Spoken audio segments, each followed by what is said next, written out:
बिस्मिल्लाहिर्रहमानिर्रहीम। अस्सलाम वालेकुम। आज के लेक्चर में हम देखेंगे कि किस तरीके से हम प्री ट्रेन्ड न्यूरल नेटवर्क को इस्तेमाल करेंगे और उसकी कन्वोल्यूशन बेस को एक्सट्रैक्ट करके उसके आगे हम अपनी कुछ लेयर्स लगाएंगे। फिर हम कन्वोल्यूशन बेस की कुछ लेयर्स को फ्रीज कर देंगे और फाइन ट्यूनिंग के ज़रिए पूरे मॉडल को नए डेटा पे ट्रेन करा देंगे। तो एक्सपीरियंस ये कहता है कि इससे काफ़ी अच्छी परफॉर्मेंस इम्प्रूवमेंट मिलती है। तो चलते हैं ज़रा कोड की तरफ।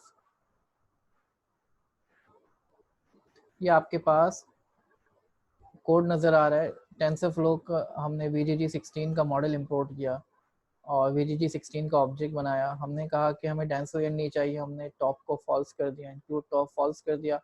वेट्स हमने इमेज नेट के यूज़ करने। इनपुट शेप हमारी 150 बाई 150 बाई 3 है अगेन।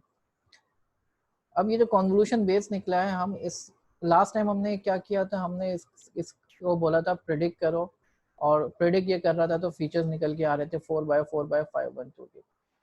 इस दफ़ा हम क्या कर रहे हैं, इसको फ्लैट करके 4x4x512 को फ्लैट कर दिया, यानी वन डायमेंशन में कन्वर्ट कर दिया और उसके आगे हमने अपनी डेंसिटी लगा दी। तो ये एक नया मॉडल तैयार हो गया जिसको हम व्यू भी कर सकते हैं। Convolution underscore base dot summary. तो आप देख सकते हैं ये कन्वोल्यूशन बेस जो हमारा था, इसकी कई लेयर्स हैं, कई ब्लॉक्स हैं। Block 1, block 2, block 3, block 4, block 5। और अगर हम चाहें तो मॉडल डॉट समरी करें तो VGG16 है और उसके साथ फ्लैटन करने के बाद डेंस 2 और डेंस 3 लगा है। अब हम चाहते हैं कि कन्वोल्यूशन बेस की शुरू की लेयर्स को फ्रीज कर दें, क्योंकि उसकी लर्निंग ऑलरेडी हो चुकी है, वो लाखों इमेजेस के ऊपर ट्रेन हो चुका है। हम नहीं चाहते हैं कि उसकी लर्निंग को मुतासिर करें। अपने डेटा को, हमारे पास थोड़ा सा डेटा है, उस पर सिर्फ हमें अपने आखिर के लेयर्स को डोमेन स्पेसिफिक ट्रेनिंग करानी है, तो हम शुरू की लेयर्स को फ्रीज कर देते हैं। तो फ्रीज करने का तरीका ये है, हम उसका ट्रेनेबल फॉल्स कर देंगे। तो हमने पहले तो कन्वोल्यूशनल बेस डॉट ट्रेनेबल को ट्रू कर दिया कि कन्वोल्यूशन बेस की ट्रेनिंग हमें करानी है, लेकिन जब तक कि ब्लॉक 5 नहीं मिल जाता, ब्लॉक 5 तक नहीं पहुंच जाते, उस वक्त तक ट्रेनेबल को फॉल्स रखना है। ट्रेनेबल सेट ट्रेनेबल शुरू में फॉल्स है, जो कि सेट हो रहा है लेयर डॉट ट्रेनेबल, लेकिन कन्वोल्यूशन बेस की 5वीं लेयर पे पहुंचने के बाद उसके आगे की लेयर्स को हमने कहना है कि हाँ ठीक है, आप सेट ट्रेनेबल ट्रू कर दो और लेयर जो है वो ट्रेनेबल ट्रू हो जाएगा अल्टीमेटली।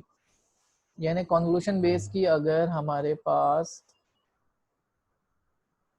5 ब्लॉक्स हैं, 1 2 3 4 5, तो 5 वाली लेयर को हमने जो है ट्रेनेबल ट्रू करना है, बाकी सब पे ट्रेनेबल फॉल्स करना है। और ऑब्वियसली हमारी जो डेंस लेयर्स हैं वो तो ट्रेनेबल ट्रू हैं, इसके आगे हमने डेंस लगाया है।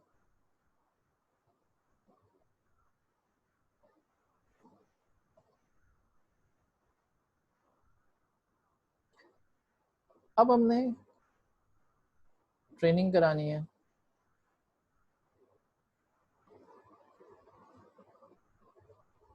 अगेन हमने डेटा जनरेटर बनाया। डेटा जनरेटर के बारे में मैं बता चुका हूँ कि ये डेटा ऑगमेंटेशन कर सकता है।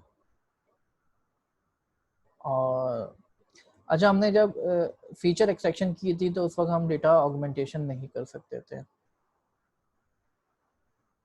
तो हमने कुछ डायरेक्टरीज सेटअप की और फिर हमने मॉडल डॉट फिट कराया। उसमें हमने जो है मॉडल डॉट कंपाइल किया, पैरामीटर्स स्पेसिफाई किए, लॉस क्या रखना है, लर्निंग रेट क्या रखना है, ऑप्टिमाइजर कौन सा लेना है, मैट्रिक्स कौन सा लेना है।